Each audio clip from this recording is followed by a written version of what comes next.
Assalamualaikum warahmatullahi ta'ala wabarakatuh. Alhamdulillah. Alhamdulillahi il-jabbaril qahar, al-azizul ghaffar, khaliqil jannati wan nar. Assalatu wassalamu ala sayyidina Muhammadinil muhtar wa alihil athar. Qala Allah Ta'ala fi kitabihil karim.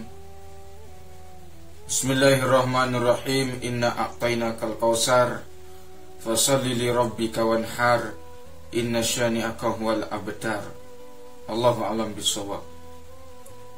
Pertama, marilah kita panjatkan puji syukur kita kehadirat Allah Subhanahu wa ta'ala yang telah memberikan kita berbagai macam nikmat kepada kita yang masih muda, penglihatan yang masih ternas, pendengaran masih jelas, badan pun masih sehat, segar dan bugas, muka pun masih licin dan mengkilat, biarpun sedikit goresan noda jerawat tapi tidak terlalu gawat, karena masih banyak obat-obat di toko terdekat. Alhamdulillah. Yang kedua kalinya, salawat serta salam marilah kita haturkan atas sosok seorang pemuda, yaitu Nabi Muhammad sallallahu alaihi wasallam, yang telah membawa agama Islam ini dari jalan yang gelap gulita menuju jalan yang terang menerang, dengan kata lain minaz zulumati ilan nur. Hadirin hadirat rahimakumullah. Persoalan demi persoalan, jawaban demi jawaban, dunia dan akhirat tak bisa untuk berpisah. Jawaban dan soal tak bisa untuk berpisah. Sebaliknya hati sama Allah tak bisa untuk berpisah. Hati ini dimanapun tempatnya, dimanapun dan kemanapun kita bersama hati ini, janganlah kita melupakan Allah. Sehingga Allah itu apabila dilupakan oleh hamba, kata Allah, aku akan melupakan hambaku. Apabila seorang hamba ingat kepadaku, kata Allah, aku pun akan lebih ingat kepada Allah. Aku pun akan lebih ingat kepada hambaku, kata Allah. Hati kita tetap gelisah. Karena apa? Karena kurang nyambung bersama Allah Subhanahu wa ta'ala. Sehingga di dalam ibarat padahal mengatakan, ala bi zikrillahi tatma'innul qulub. Dengan mengingat Allah, hati akan tenang. Terkadang hati ini bergoyah-goyah kemana-mana. Terkadang-kadang hati ini sempit rasanya. Apa di sana penyebabnya? Sekarang kita buka sedikit demi sedikit. Kita buka dari huruf alif sampai huruf ja sobaan. Dicoba kita harus coba. Apa itu huruf alif? Dan mengapa Allah menaruh huruf alif pada awalnya? Dan di lapas Allah, huruf alif itu yang pertama ditulis oleh Allah. Allah katanya. Huruf alif, kalau ulama berkata di sana huruf alif itu akhlak, huruf alif itu adab, huruf alif itu ilmu. Akhlak, adab, ilmu. Seorang itu percuma dia berilmu kalau tidak ada akhlaknya dan adabnya. Percuma sekali.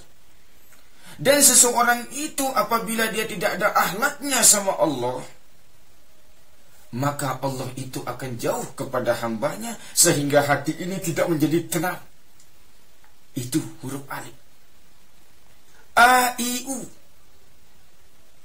Ada salah satu kelebihan yang kita diberikan oleh Allah di sana. A itu adalah Allah. I itu adalah apa? Adam. U itu adalah Rasulullah sallallahu alaihi wasallam. Kita harus bisa untuk mengkaji lebih dalam masalah-masalah huruf hijaiyah. Jangan kita baru kita berilmu tapi akhlak tidak ada. Jangan kita sekedar beradab, tapi akhlak tidak ada. Adab, akhlak, ilmu itu dia berbeda-beda, peningkatannya berbeda-beda. Makanya kita selalu makanya kita selalu menyindir seseorang itu, kita lihat dari zuhirnya. Yang nampaknya manusia itu kita lihat, sehingga kita sindir manusia itu, kita katakan jelek. Itu yang jelasnya aja, yang zuhirnya aja kita lihat. Tapi batinnya itu kita harus tahu juga, hatinya. Allah itu tidak melihat pakaian kita. Allah Subhanahu wa ta'ala itu tidak melihat jabatan kita, harta kita, kedudukan kita, kegantengan, kecantikan kita tidak dilihat yang seperti begitu oleh Allah. Tapi Allah melihat hati kita, kata Allah. Itu sekedar huruf alif. Sebaliknya huruf ba, apabila seorang itu sudah mempunyai huruf alif, dia bagus huruf alifnya, maka seorang itu harus dia memperdalami huruf ba juga. Ba itu artinya bersungguh-sungguh, bertaubat kepada Allah. Bersungguh-sungguh kita menghadap kepada Allah. Bertaubat kita harus kepada Allah. Karena taubat itu wajib hukumnya bagi orang muslim. Karena taubat, kalau kita lihat di dalam bahasa ilmu nahwu disebutkan taba yatubu taubatan. Itu dia menjadi isim masdar. Sama seperti ada yaudu, artinya pulang atau kembali. Bagaimanakah cara kita pulang di hadapan Allah dengan cara yang bagus? Bagaimanakah cara kita kembali di hadapan Allah dengan cara yang bagus? Itulah artinya bersungguh-sungguh kita harus menuju ke jalan Allah besoknya di akhirat kelak. Itu kelebihan daripada huruf ba. Tak sebaliknya huruf ta. Apa itu huruf ta itu? Kalau maksudnya huruf ta itu adalah tawakal, takut. Kita tawakal, kita takut. Tawakal pun bisa diartikan takut. Siapakah tempat kita takut? Kita berlari kepada Allah. Kita takut kepada Allah. Yang mematikan, yang menghidupkan kita hanyalah Allah. Sehingga apabila seorang itu sudah takut kepada Allah, dia melaksanakan apa yang dia disuruh oleh Allah, dia takut apa yang diperintahkan oleh Allah dia laksanakan, apa yang diharamkan oleh Allah dia takut sama Allah. Sehingga seorang itu dia mempunyai huruf sa. Sa itu artinya sukses kita di hadapan Allah. Kita harus sukses di hadapan Allah. Sekedar sukses di dalam dunia ini, itulah namanya kehidupan yang khayali, kehidupan yang kamu pelase, kehidupan yang fata morgana. Kalau kita lihat di dalam ilmu filsafat di sana, itu fata morgana. Artinya apa? Sekedar kita S2, S3, S1 itu kehidupan yang di dunia ini aja. Tapi belum tentu kita selamat dalam S1, S2 kita di hadapan Allah Subhanahu wa ta'ala. Sebaliknya, bagaimana cara kita untuk mencari ridho Allah dalam sukses kita di hadapan Allah, sehingga seorang itu agar bisa dikatakan sukses oleh Allah, sehingga orang itu dikatakan huruf sa juga. Sa artinya sukses. Kita harus sukses di hadapan Allah itu. Sakinah kita di hadapan Allah. Perbaguskanlah diri kita di hadapan Allah.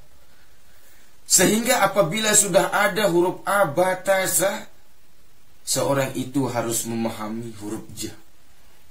Ja itu artinya janji. Janji kita di hadapan Allah apa? Janji kita itu apa? Janji kita di hadapan Allah Subhanahu wa ta'ala. Sehingga solat ini pun janji kita di hadapan Allah. Puasa kita janji kita. Zakat, infak, haji kita janji kita di hadapan Allah, semua itu. Tapi ada yang kita diwajibkan lebih dalam di sana. Sama seperti sholat ini, wajib kita sholat. Berbagai macam cara kita sebagai orang Islam ini, berbagai macam kesibukan, wajib kita sholat. Orang sakit pun ada caranya sholat. Itu. Itu janji kita kepada Allah. Sehingga apabila kita sudah janji kita bagus kepada Allah, maka yang timbul itu huruf H, hidmah. Artinya apa hidmah itu? Kita ini sudah berhidmah di hadapan Allah. Apabila bagus cara kita, maka kita akan dimasukkan ke dalam fariqum fil jannah, dimasukkan ke dalam surga Allah. Apabila jelek cara hidmah kita di hadapan Allah, wa fariqum finnar, maka kita akan ditaruh di dalam neraka Allah Subhanahu wa ta'ala. Hadirin hadirat rahimakumullah, inilah yang saya dapat sampaikan. Saya minta maaf apabila ada kesalahan saya, karena kita sebagai orang muslim, sebagai manusia ini ada aja tempat kita salah dan lupa. Dan kita ini wajib kita saling nasihat, saling menasihati, saling jaga sebagai orang Islam ini. Karena Islam di zaman sekarang ini sangat luar biasa, akan menjadi rusak, akan dirusak dan akan dirusak kalau kita yang pemudanya tidak kuat untuk menjaga Islam ini. Kita harus sebagai pemuda, kita harus kuat untuk menjaga Islam kita ini. Hadanallahu iyyakum ila ahsanis sabil. Assalamualaikum warahmatullahi wabarakatuh.